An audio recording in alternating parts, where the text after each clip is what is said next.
Olá, sejam bem-vindos. Estamos de volta no canal Palavra que dá vida ao homem e hoje nós temos a lição de número 10 da Escola Bíblica Dominical. Você é nosso convidado para estudarmos juntos. Fica até o final do vídeo, assiste o vídeo todo para que você possa compreender de fato o que eu estou tentando transmitir através dessa lição de número 10. Aquele nosso convidado de sempre é novo, está chegando agora. Se inscreve no canal, já é antigo, acompanha a gente, divulga, compartilha e dá aquele joinha para fortalecer o canal.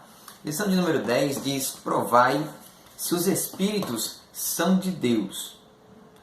Texto áureo diz o seguinte: amados, não creais em todo o espírito, mas provai se os espíritos são de Deus, porque já muitos falsos profetas têm entrado no mundo. João, 1 João, primeira epístola de João, capítulo 4, verso 1.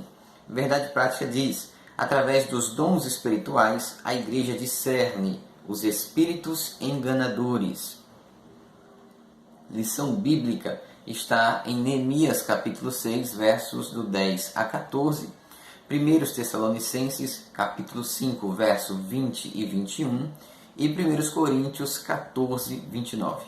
Diz assim: e, entrando eu em casa de Samaías, filho de Delaías, o filho de Meetabel, que estava encerrado, disse ele: vamos, juntamente à casa de Deus, ao meio do templo, e fechemos as portas do templo, porque virão matar-te, sim, de noite virão matar-te. Porém eu disse: um homem como eu fugiria? E quem há como eu que entre no templo e viva? De maneira nenhuma entrarei. E conheci que, eis que não era Deus quem o enviara, mas essa profecia falou contra mim, porquanto Tobias e Sambalate o subornaram. Para isso o subornaram, para me atemorizar, e para que eu assim fizesse e pecasse, para que tivessem alguma coisa a fim de me infamarem e assim me vituperarem. Lembra-te, meu Deus, de Tobias e de Sambalate, conforme essas suas obras, e também da profetisa Noádias e dos mais profetas que procuraram aterrorizar-me. 1 Tessalonicenses 5, 20 e 21. Não despreze as profecias. 21. Examinai tudo, retende o bem. Verso 29 de 1 Coríntios 14. E falem 2 ou 3 profetas, e os outros julguem. Então, nossa lição de hoje vai falar que nós precisamos fazer o discernimento, fazer o questionamento e as provas se as profecias que estão sendo entregadas a nós, se elas são de Deus ou não. Por quê? Porque hoje a gente vive num tempo em que tem muito malandro na igreja. Tem muito charlatão, tem muito enganador, tem muito mentiroso, tem muito falso profeta, tem muito lobo em pele de cordeiro, tem muitos falsos pastores, muitas falsas igrejas, muitas falsas religiões. E é cada vez mais difícil você acreditar naquilo que acontece na igreja. Então, o que a gente vai hoje entender aqui? Nós vamos estudar como o inimigo ataca por meio de falsos profetas. E o capeta, ele tem falsos profetas? Tem. Tem falsos profetas que, teoricamente, não tem vínculo nenhum com o capeta, mas profetiza dele mesmo, da cabeça dele, do coração dele, da imaginação dele? Tem. E contra estes que nós vamos aprender hoje como devemos nos portar. O primeiro ponto da lição diz assim: cuidado com falsos profetas. Os samaritanos observaram que os judeus eles davam muito valor à profecia. Por quê? Porque o surgimento do ministério profético é através da nação de Israel. Deus levanta homens de tempos em tempos para ser porta-voz dele em diante do povo e dos reis. E essas palavras elas tinham um grande peso, elas tinham um grande valor e eles eram conhecidos como homens de Deus, escolhidos para esse ministério. Então, os samaritanos, observando que não conseguiram ter sucesso com o povo de Israel, eles agora vão apelar para profecias falsas, profecias que eles contrataram pessoas para profetizar mentiras. Mas o que é interessante aqui? É que quando eles vão dar esse recado a Neemias, Neemias ele faz uma coisa que 99% das pessoas não fazem. Ele julga, ele analisa, ele processa, ele pensa, ele pondera. Né? Às vezes as pessoas ficam gritando, faz um monte de barulho e não ouve. Não ouve o quê? A profecia. A profecia tem fundamento, a profecia é bíblica, o profeta, quem profetizou, tem realmente uma boa reputação referente ao ministério de profecia, ele é alguém confiável, né? Existem históricos que ele tenha sido usado por Deus anteriormente nesse processo, a vida dele condiz com o que ele faz na igreja, então tudo isso tem que ser analisado. Ponto 2. Neemias tinha o dever de examinar a profecia. É isso que ele vai fazer, né? Ele vai parar e vai pensar, um homem na minha posição, fazendo o trabalho que eu estou fazendo, ele fugiria? Há motivos para fugir? Será que eu estou realmente correndo perigo de vida? Será que realmente é necessário ausentar-me das minhas atribuições por uma profecia, que eu não sei se ela tem fundamento ou não? Então ele vai fazer esse julgamento, vai ponderar e vai pensar. E o que ele vai observar? Que a profecia era falsa. Né? A profecia era falsa, falsinha, igual nota de R$3. Síntese do tópico 1. A palavra dos profetas era valorizada em Judá. Nesse sentido, Neemias tinha o dever de examinar a profecia recebida. Né? Profecia recebida. Tópico 2 da lição. A Bíblia revela a existência dos falsos profetas? Sim. Pessoal, coisas ruins existem em todos os lugares e em todos os tempos. Tem gente ruim na igreja? Tem. Tem gente ruim na família? Tem. Tem gente ruim na vizinhança? Tem. Tem gente ruim na cidade? Tem. Tem gente ruim no estado? Tem. Tem gente ruim no país? Tem. E por fim, tem gente ruim no mundo. Em todo canto tem gente ruim, assim como tem gente boa. Tem pessoas de boa índole, tem pessoas de má índole, em todo canto. Não tem como a gente ter um mundo maravilhoso onde todo mundo é perfeito. Não tem. O pecado contaminou a humanidade e esse é o resultado. Então, no Antigo Testamento, nós temos aí várias histórias de falsos profetas a quem foram combatidos, como por exemplo por Jeremias, como por exemplo por Micaías, né? Profetas que eram pagos para dizer o que as pessoas queriam ouvir, para dizer o que o rei queria ouvir, né? Então, só para os irmãos terem uma ideia, né? Ouvindo o rei aquela palavra, estendeu a sua mão sobre o altar, ordenando que prendessem o homem de Deus. Todavia, a mão que ele estendeu contra o homem de Deus secou-se e não podia torná-la para si.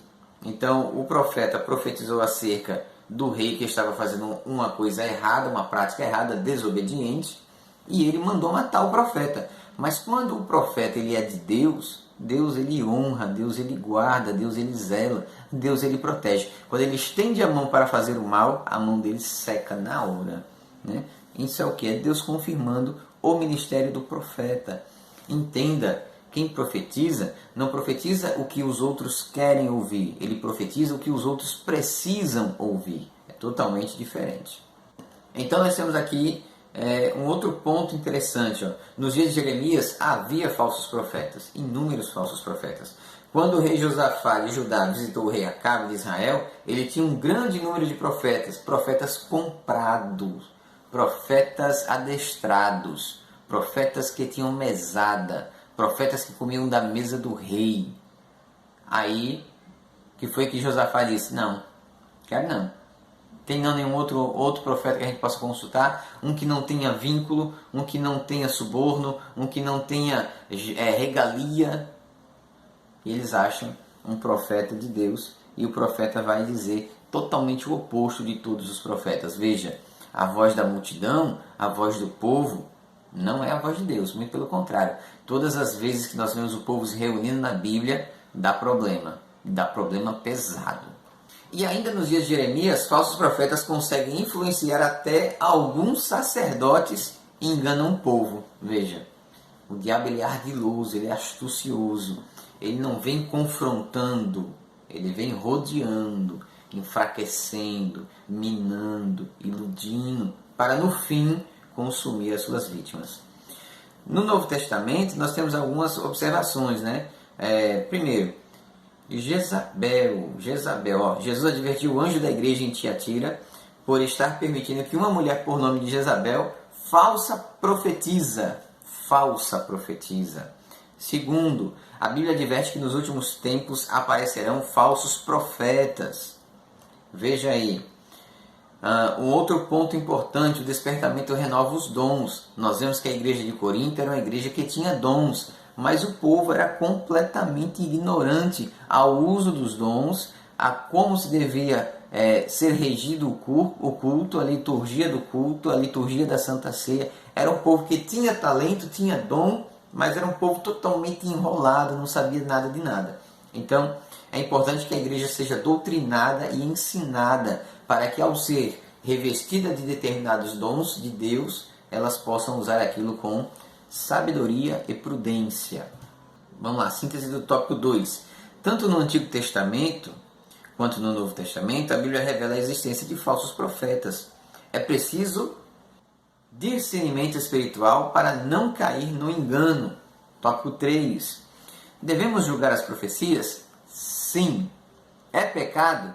Não. A Bíblia diz: provai se as profecias são de Deus ou não. Deus quer sua igreja revestida com todos os dons do Espírito Santo. Mas a igreja precisa estar acordada, desperta. Síntese do tópico 3. Devemos julgar a mensagem profética, pois nenhuma está isenta de exame por parte da igreja. Tópico de número 4. Por que devemos julgar as profecias? Porque a palavra de Deus nos instrui a isso, conforme Tessalonicenses 5, do 19 ao 21, 1 Coríntios 14, 29. Porque os que profetizam são sujeitos às falhas, às vezes alguém se deixa ser levado pela emoção, se deixa ser influenciado por alguma coisa, às vezes alguém até conhece a sua vida e quer lhe dar uma palavra de ânimo e ele inventa de se auto-promover a profeta. Então tudo tem que ser analisado, tudo que tem que ser julgado. Ele já conhece a sua história, sabe o que você está passando, sabe o que você está vivendo, então tome cuidado. Existe a possibilidade de que o profeta, ao enunciar a mensagem profética, esteja sendo influenciado até por um espírito maligno, disseminador de mentiras, né? Nós vemos lá em Reis que um profeta foi enganado por um profeta velho. Deus deu uma ordem e o profeta chegou lá e disse a ele: um anjo me apareceu e mandou eu vir ao teu encontro. E aquele profeta foi enganado e morreu, porque não ouviu a voz de Deus e ouviu a voz do mentiroso, do enganador. Síntese do tópico 4. Devemos julgar as profecias porque a palavra de Deus mostra que os que profetizam são sujeitos à falha, podem ter conhecimentos prévios dos fatos ou estarem sob influência maligna. Tópico 5. Como devemos julgar as profecias? Examinando a Escritura. O que foi profetizado tem base bíblica? A Bíblia aprova. O Espírito Santo que habita em sua vida testifica com o seu Espírito, confirmando aquilo que está sendo profetizado, né? A profecia, ela infringe algum mandamento, ela quebra a lei de Deus em algum momento. Tudo isso tem que ser visto. Através do dom de discernimento de espírito também é possível saber se aquilo é verdade ou não. Dom de discernimento é uma coisa extremamente importante, conforme 1 Coríntios 2,15. Ele me auxilia a desmascarar falsos profetas, falsos pregadores, falsos cantores e falsos cristãos. 3. A profecia se conhece pelo seu sabor, pela sua origem, né?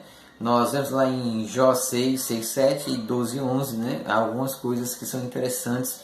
Por exemplo, ele fala aqui da questão do sotaque. De quem fala faz com que o filho da terra conheça quando um estrangeiro fala. Então, por exemplo, existia um negócio que aconteceu na Bíblia que é bem interessante. Alguém se fazendo passar pelo povo, e aí qual era a prova? O sotaque.